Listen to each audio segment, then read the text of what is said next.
but I feel a little gypped because they didn't include the cap, which is supposed to be included, or the bleeder screw that is currently missing. That's always fun. Oh yeah, and it came with the coolant sensor.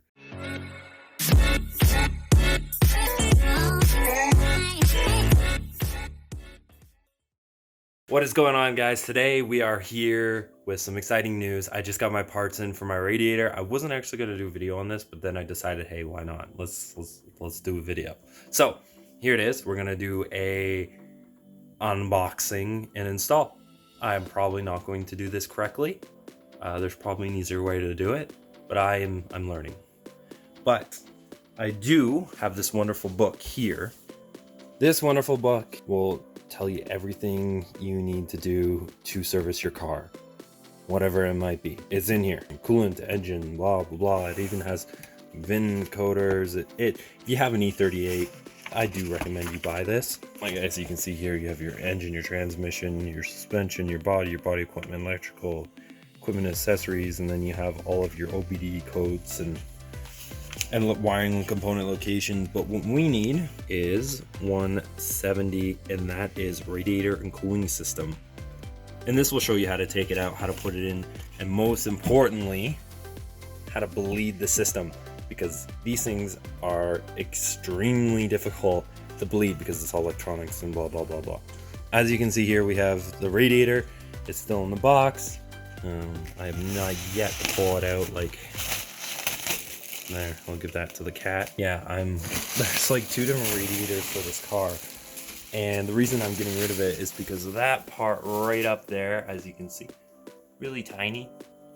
It's been JB weld stupid amount of times, and it cracks, it breaks, it leaks. So that radiator is garbage. So we'll just unboxing. So I'm gonna pull this out of the box because I'm gonna need 2 hands to do it, and I'll show you guys what it looks like afterwards. So here's the radiator here. This one is for my M62 TU Vanos engine. Okay, so we got the plug here, that's still sealed. Then we got the hose here, and this is the part right up here that was broken on the other radiator. So that is all one piece. But as you come over here with the right inlet to the engine, outlet to the engine and inlet, we're going to gear this up, get it ready, and we're going to install it inside the car. Again, I'm going to need 2 hands to do this. So I will see you guys when I put it into the car and watch me embarrass myself. Here we go.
So got the remaining rat hose in. After fighting for tooth and nail for a long time, I adjusted the radiator because it was not actually sitting in properly. Now it is.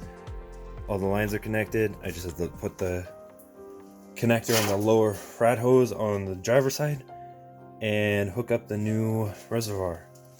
It's right here, but I feel a little gypped because they didn't include the cap, which is supposed to be included, or the bleeder screw that is currently missing. So that's always fun.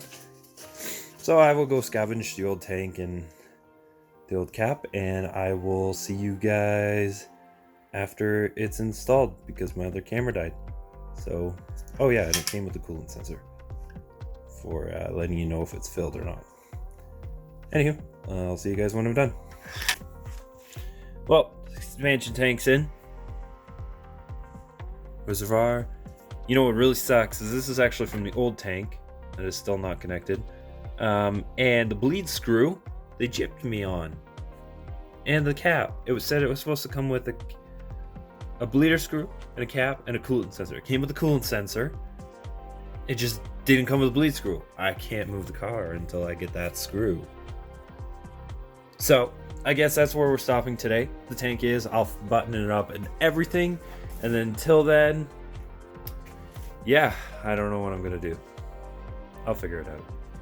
Hey guys, not to end it right there, but if you ever run into the same issue I do, where you don't have a bleed screw and you're putting in a new radiator, look no further, because honestly what I found was probably the stupidest thing ever. And I found this after I stopped recording. I went into the old radiator, I looked at the radiator, there was just a little bleed, not a bleed screw, but kind of like a drain screw at the bottom. And I'm like, what's this? So I look over at my reservoir, I look at it, I'm like, that's about the same size. I wonder, so I took a screwdriver to it, and as you can see, it was like a perfect fit. And then I put in here to mount it. It still has the same cap on it, but as you can see, this is kind of like more of a spoiler. The car is officially done, but just to do a quick walk around of the car. So I'm missing a grill. That grill blew off. That was not my fault. My brother's been borrowing the car, so it's on him. But as you can see here, down at the quarter panel is missing again. But as I said, that rust was pretty bad. As you can see, it's like folded up in here. All along here is completely gone. I need to redo all those bottom of those rocker panels. It's bubbling more. The taillights look freaking awesome. At the back here, the only sad part is I gotta redo the seals because it is allowing water into the trunk, which sucks. I'll have to drill some holes. Over here, someone sideswiped the car in the last little bit. That's rusted. That door needs to be done completely, and that panel is being tacked on because it did fall off when I was working on it last time, which is in an up video coming up as well. But as you can see here, I'm gonna order another kidney grill, and we still need to decide if we're putting in those cheap halos again or not. I really think we should, but it's been a hectic week. I'm gonna order in those kidneys for sure. I'll do a video on that, how to install those, but I am gonna be looking to get those lights in correctly because they are kind of pointed outwards and it looks really bad. But I'm gonna make sure I find a hood, I fix the lights so they're aimed correctly. And from there, we're just basically going to paint the car. I'm gonna find a new bumper that's not destroyed, and we'll go from there. Maybe new wheels and tires, we'll see. Hey guys, so that was my video on installing the radiator into my BMW 740 series. I'm so excited to finally get this car ready, done, and at least kind of drivable for now. We're gonna continue doing work to it. I'm so stoked, I'm so pumped. Seeing this car on the road now has me so very excited. So then, until then guys, I can't wait to see you guys in the next video. And if you want, hit subscribe, click like, share the video with your friends. It means so very much to see this channel grow and grow and grow and grow. and I can't wait to see more and more content come out of this channel, and I can't wait to see what I can do for you guys too. So until then, check us out on Facebook, Instagram, and Twitter. And if you have any ideas, anything wants to be reviewed, or basically anything that's relevant to the channel, please check out the business link below and we'll get in contact. I will always respond on any platform as well. But until then, guys, I'll see you guys in the next video.